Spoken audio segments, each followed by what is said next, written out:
Robert John Downey Jr., an American actor and producer, was born on April 4, 1965.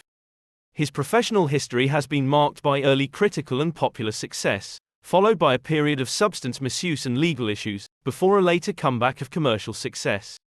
In 2008, Time magazine identified Downey as one of the 100 most influential persons in the world, and from 2013 to 2015, Forbes ranked him as the highest-paid actor in Hollywood. The younger of two kids, Downey was born in Manhattan, New York City. His mother, Elsie Ann, was an actress who performed in Downey Sr.'s movies, and his father, Robert Downey Sr., was both an actor and filmmaker.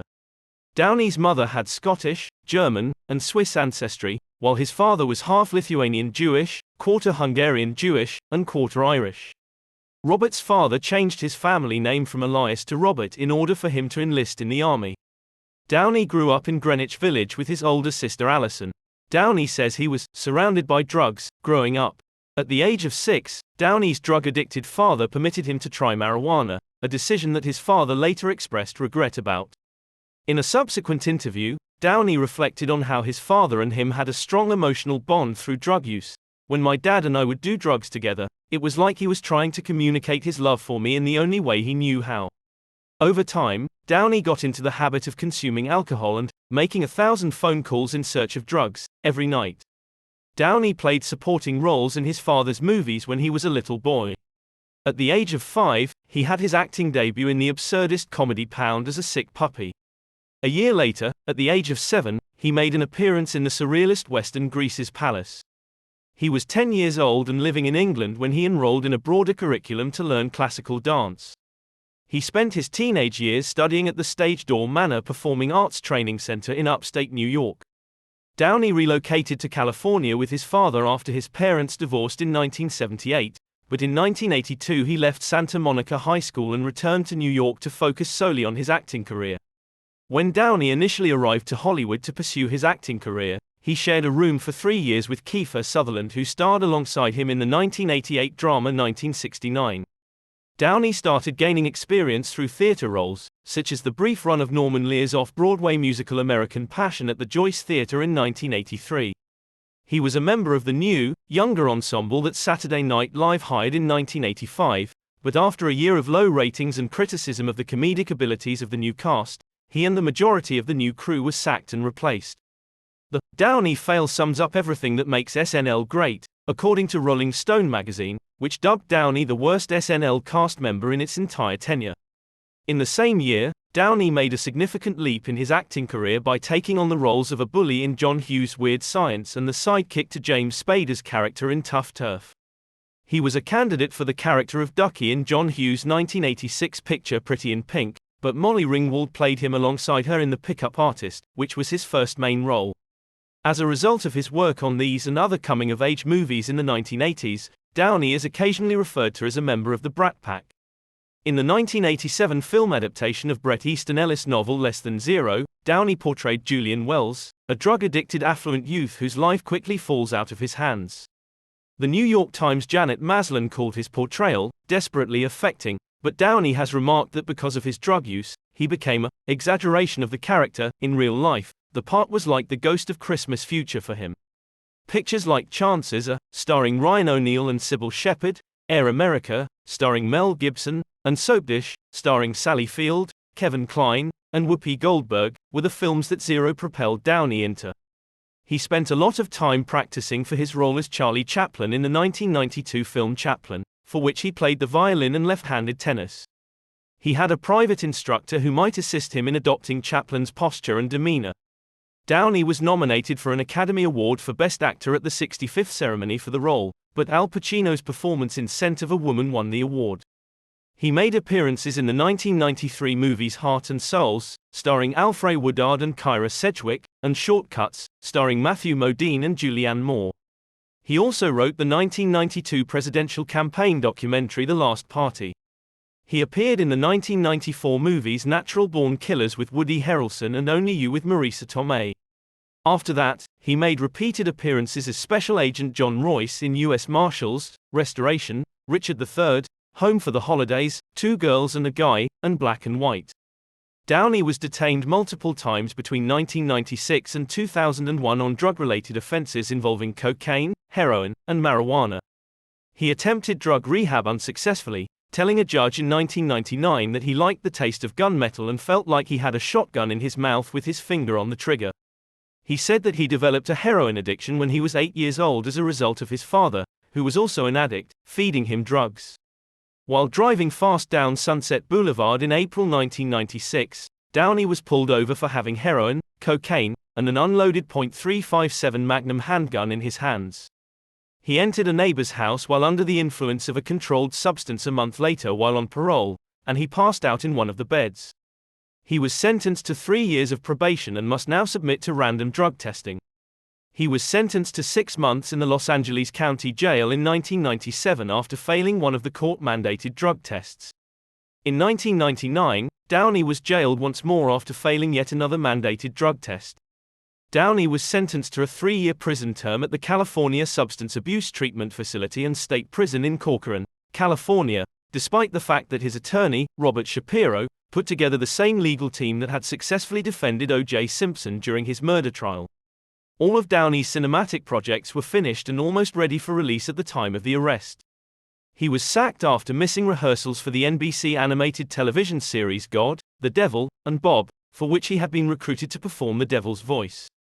Downey was unexpectedly released from the California Substance Abuse Treatment Facility and State Prison after nearly a year when a judge decided that his total time served in incarceration facilities, from the initial 1996 arrests, had qualified him for early release. Downey had been there on the condition of posting a $5,000 bail. Downey joined the cast of the popular television show Ally McBeal a week after his 2000 release, playing a new love interest. He received a Golden Globe nomination for Best Supporting Actor in a Series, Miniseries, or Television Film and a Primetime Emmy nomination for Outstanding Supporting Actor in a Comedy Series. Additionally, he collaborated with Sting on a duet of Every Breath You Take on Vonda Shepard's Ally McBeal, For Once in My Life album, which was included in one of the show's episodes. Despite the show's apparent success, Downey felt his performance was overrated, saying, "In terms of addictions, it was my lowest moment. I didn't give a fuck if I ever did any acting again at that point." Downey was slated to portray Hamlet in a Mel Gibson-helmed theatrical production in Los Angeles in January 2001. Downey was detained prior to the conclusion of his first season of Ally McBeal during the 2000 Thanksgiving holiday when the police searched his room at the Merv Griffin's Hotel and Givenchy Spa in Palm Springs, California, in response to an anonymous 911 call. Downey was in possession of cocaine and Valium while under the influence of a controlled substance. He agreed to appear in at least 8 more episodes of Ally McBeal even though he might have received a prison sentence of up to 4 years and 8 months if found guilty. While Downey was on parole in April 2001, a Los Angeles police officer discovered him strolling around barefoot in Culver City.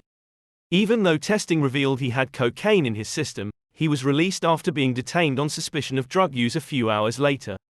Despite the fact that Downey's character had revived Ally McBeal's ratings, management of the show sacked Downey and requested last-minute rewrites and reshoots. Gibson lost out on a part in the well-known movie America's Sweethearts as a result of his arrest in Culver City, and his production of Hamlet was cancelled as a result of his subsequent incarceration. Downey avoided jail time in July 2001 by entering a no-contest plea to the Palm Springs charges. Because of California Proposition 36, which had been established the year before with the intention of assisting nonviolent drug offenders conquer their addictions rather than condemning them to jail, he was instead given 3 years of probation and sent into drug rehabilitation. Director Woody Allen intended to cast Downey and Winona Ryder in his 2003 picture Melinda and Melinda, but he was unable to do so because he could not obtain insurance on him. According to the book Conversations with Woody Allen, "We were unable to bond. If we couldn't insure them, the completion bonding agencies wouldn't bond the picture. We were devastated since I had previously worked with Winona, believed she was ideal for this, and wanted to do so again. Additionally, I always felt Bob Downey was a tremendous talent and always wanted to work with him." In an article for People magazine published on December 18, 2000, in the book Bad to Worse, Downey's stepmother Rosemary revealed that the actor had been given a bipolar disorder diagnosis a few years ago, and that this was the cause of his difficulties maintaining sobriety. Medication and intense psychotherapy have not been tried. According to the same article, Downey wrote to Dr. Manijay Nikacta, a Los Angeles psychiatrist and co-author of Addiction or Self-Medication, The Truth, in 1999, when he was still a patient at Corcoran II, seeking guidance on his condition. She learned that he hadn't received a thorough evaluation, so I questioned him outright if he believed he was bipolar, and he replied, "Oh sure.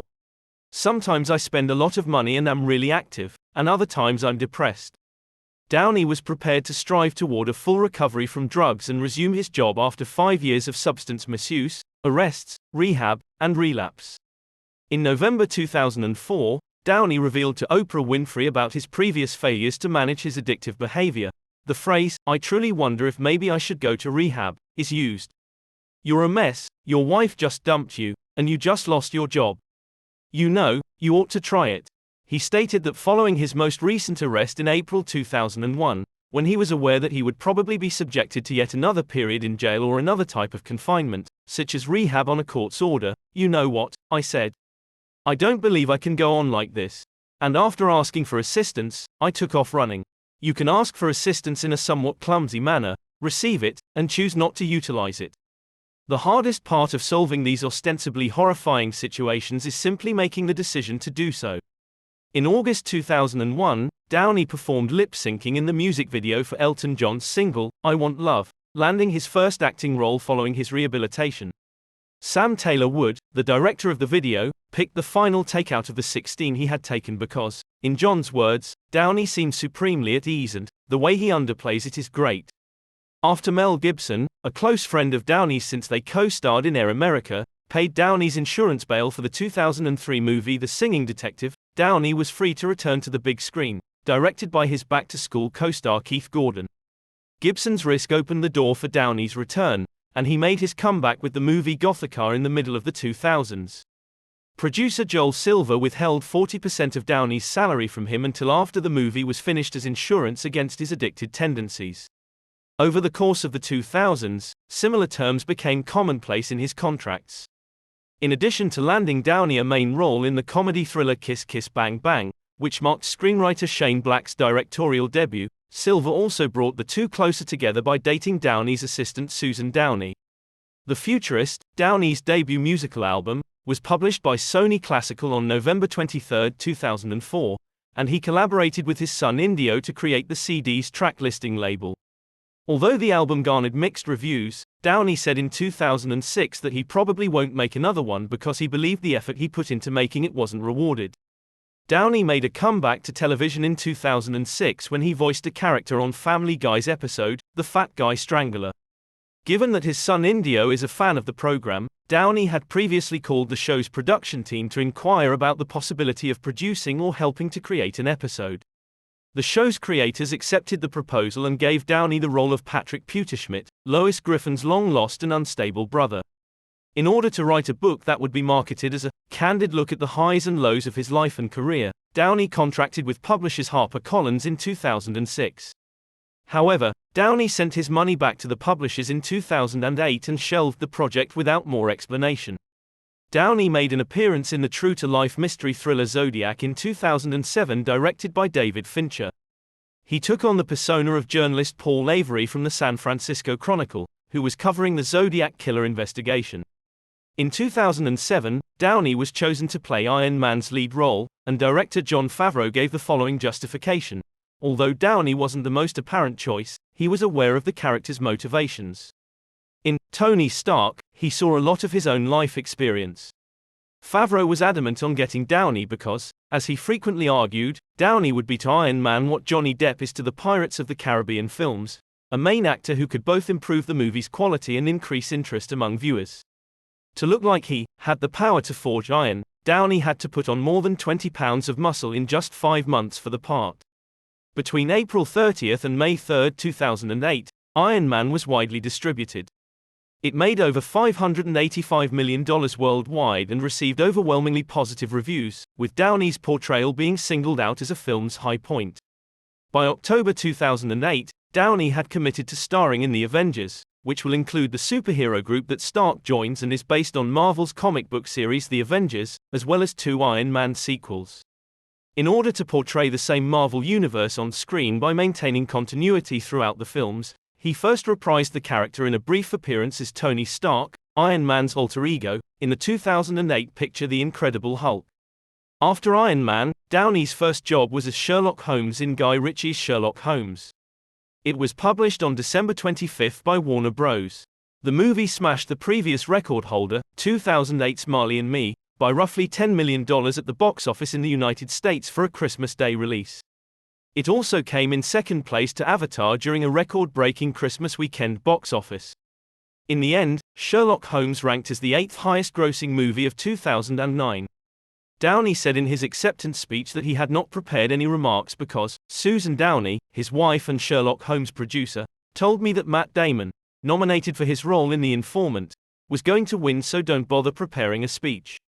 Downey had won the Golden Globe for Best Actor in a Motion Picture Musical or Comedy for his portrayal of Sherlock Holmes. In the first of two planned sequels to Iron Man 2, which was released in May 2010, Downey made a comeback as Tony Stark. With a global gross of more than $623 million, Iron Man 2 is the 7th highest-grossing movie of 2010. Due Date, a comedy road movie, was Downey's other widely seen movie in 2010. The movie, which also features Zach Galifianakis, debuted in November 2010 and earned over $211 million globally, ranking it as the 36th highest-grossing film of the year. Sherlock Holmes, A Game of Shadows, which debuted in theaters worldwide on December 16, 2011, was Downey's only feature for the year 2011. It was the follow-up to the Sherlock Holmes film from 2009. Downey returned to The Avengers in 2012 as Tony Stark. The movie garnered favorable reviews and was a huge hit at the box office, becoming the 3rd highest-grossing movie of all time both domestically and internationally. 2014's Toronto International Film Festival opened with his movie, the dramedy The Judge, which was co-produced by his production firm Team Downey and was directed by David Dobkin. In Iron Man 3, Avengers, Age of Ultron, Captain America, Civil War, Spider-Man, Homecoming, Avengers, Infinity War, and Avengers, Endgame, Downey reprised his role as Tony Stark.